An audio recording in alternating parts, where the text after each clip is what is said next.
Добро утро! Часа е 5:40. Още не мога да се събудиме, ама чакаме кафето сега да стане и да потегляме към Пловдив. Да ходим да попарзаляме днеска малко. Айде, чао, ще се видим след малко по пътя. Закачихме платформата и сме вече на път. Ало? Подминаваме ОМВ и... Нямам, штрак.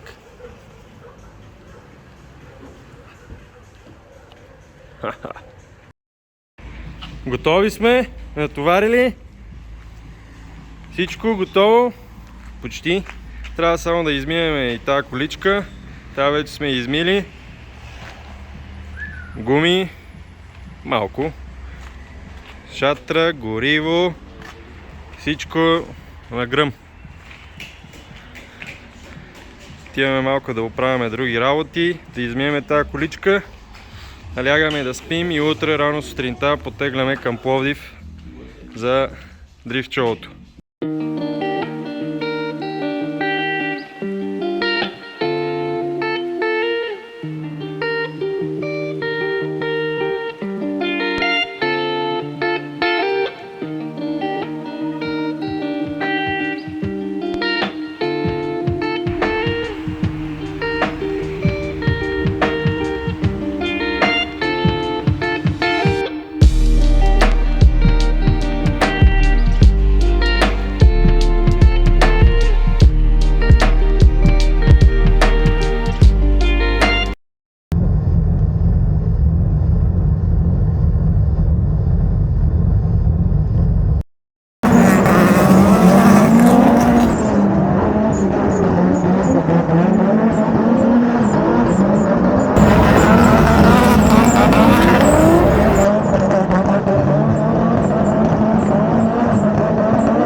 сме на следващия ден.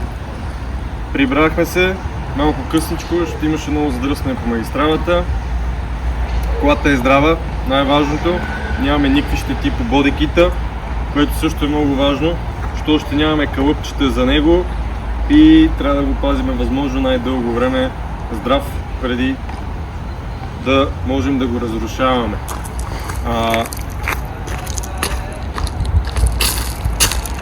Да, прибрахме се малко късно, защото имаше много движение, както казах. Събитието беше екстра, покарахме, позабавлявахме се доста.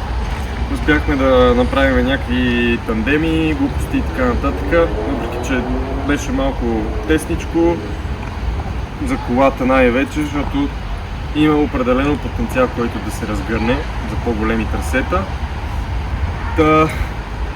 Следват две събития. Едното е последният кръг от дрифт чемпионата SoDrift.